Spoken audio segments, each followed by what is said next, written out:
This is 2025 Oscar Best Picks, the W Report.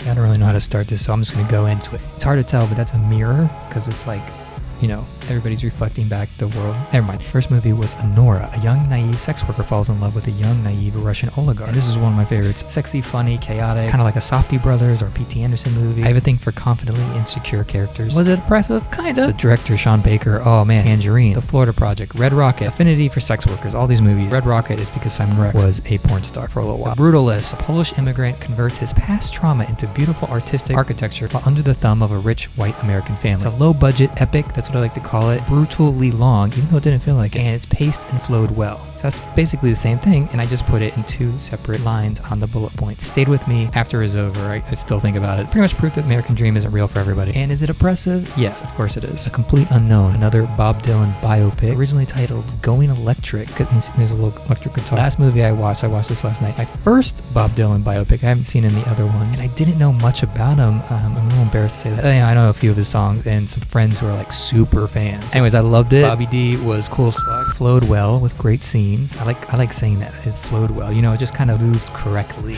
Tim Chow killed it. Oppressive? I mean, the times, they are changing. Conclave. A bunch of grown Catholics in ornate garbs vote on a new pope, and it's fun pope movie, self-important and indulgent, gossipy and trashy, but in a good way. And I really like the ending. Any pope movie is oppressive. They're Catholic. It comes with the territory. Dune Part 2. Chosen ones gotta lead the people and ride sandworms to save the spice. I actually never read the book. I thought the movie was epic and powerful and very mysterious, badass. Still knew it should have been nominated for Best Director. The way it was directed was why it was good. I mean, I felt like I was hypnotized by it. I was glued to the screen, but complete, yet left me wanting more, and it clearly inspired Star Wars. Yes, it's oppressive. Emilia Perez, notorious drug dealer, goes into hiding and changes their life. One of my faves of 2024. Very original, high concept, weird musical, super entertaining, and it's like a telenovela, fun and outlandish. Some great songs, especially Selena Gomez. Unaware of the off-screen drama. I think I read about it. I'm trying to block it out of my mind so I can just enjoy the movie as is. Do wish Emilia made some different choices near the end of the movie, but I still liked it. Is it oppressive? Sure is. I'm still here. Politician is kidnapped, leaving his wife to protect the family and save her husband. Solid movie based on true events, kind of depressing. Best picture?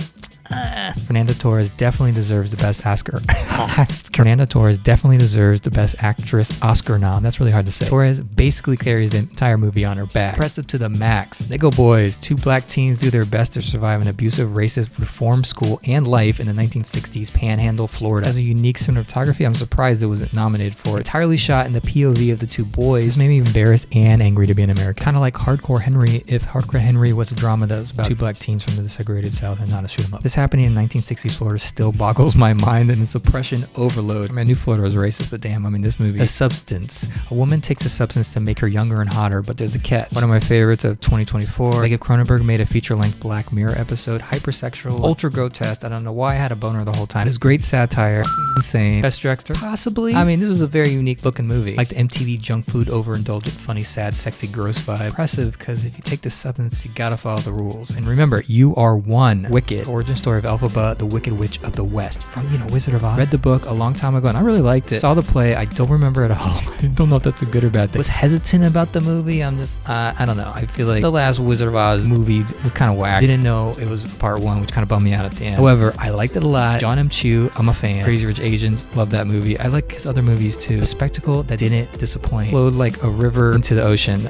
I was trying to think of a cool metaphor. I couldn't think of one. I also found the choreographed scenes very enchanting, and I thought it was funny, interesting, oppressive for sure. I'll probably say these are my favorite best picks: Anora, Dune Part 2, The Brutalist, The Substance, Emilia Perez, and A Complete Unknown. These are the most memorable 2024 movies that are not Best Picture nominated, and this is just my list. I mean, this is what I thought. There's flow. There's no dialogue. It's pretty amazing. You can tell a whole story like that, and also it's great for animal lovers. I don't know. I could see the personalities. A Different Man. This was one of my favorites. Like a Spike Jonze, Charlie Kaufman movie. And I'm a huge fan of Adaptation and Beam. John Malkovich, Sebastian Stan is freaking amazing, and it's great satire, great substance-ish type lessons. That's because looks aren't what make you attractive. You gotta have a personality. Strange Darling, a fun Tarantino-esque grindhouse type movie. It's edited out of order, and going blind, don't watch the trailer. Hundreds of Beavers, like a live action cartoon, Adult Swim style movie, nearly no dialogue, funny, clever, kind of like Bugs Bunny. Y2K, great fun premise, narrow target audience. Not for everyone, but it's definitely for me, a high schooler who attended high school in 1997 through 2001. And this is a little inside jokes for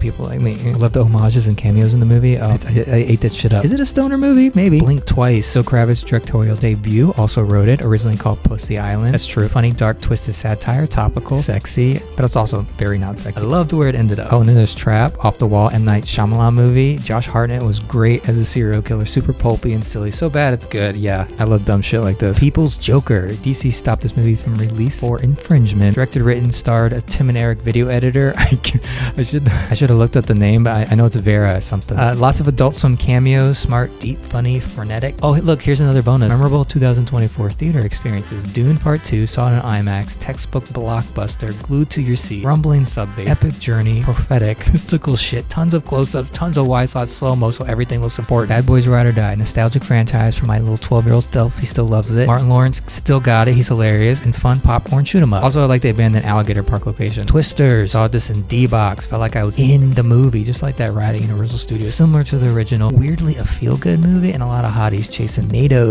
tornadoes. Longlegs. Creepy as fuck. Like if Silence of the Lambs was a supernatural movie. Love the cast. Nick Cage. I mean, everybody's a Nick Cage fan, right? This movie has stuck with me to this day. I want to watch it again. Alien Romulus, second or third best Alien movie, a giant homage to the other movies, full of Easter eggs. Location similar to the PS3 game Alien Isolation. It's a little nerd trivia for you, but it can't touch Aliens though, which is a masterpiece of a movie. If you haven't seen Aliens lately, rewatch it. It's so good. Get away from her, you bitch. Gladiator 2. I mean, the movie was okay, but we'll never forget the person who sat next to me and acted weird for 2.5 hours. Brutalist. I mean, seeing this movie was an all-day event. It took a lot of planning, and I'll remember any movie that's nearly 4 hours with intermission if I see it in the theater. Best documentary. I actually only saw one documentary this year. It's Porcelain War, and it's complex, endearing, super likable humans. Shows the importance of art. Humanity is in the spotlight. Fuck Putin. This is oppression to its fullest. Best international movies. The Girl with the Needle. Dark, heavy subject matter. Grimy and kind of gross. Hitchcockian. Not for everyone because it will shock some folks. Oh, and Flo's also nominated for Best International Movie. The Seeds of the Sacred Fit. This is an Iranian movie that was shot in secret, and it was really cool to see Iran like this. Hitchcockian. That's my new word. And Emilia Perez. Those are the four that were my favorite. Oh, and in the animated movies, yeah, Flo, of course, is on there. Wallace and Gromit, Vengeance Most Fowl, topical, yes, very topical. Returning Villain, pays homage to Cape Fear, if you're into that movie, and one of my favorite Wallace and Gromit movies. Yeah, something about this one I just really, really love. Oh, The Wild Robot. It's just like Flo, but with dialogue and a robot. And I liked it. Inside Out 2, Justified, The New Emotions. This is a solid teen angst story. The spin-off miniseries Dream Productions was awesome. Memoir of a Snail. It was Tim Burton-y, sweet and funny. Adult stop motion is not for kids. Adult themes, I feel like there's some nudity in it. And also, there's a lot of outside and weirdo characters, and I'm into that because I feel like I'm an outside and weirdo character. And that's the end of the slideshow, so go hug your friend.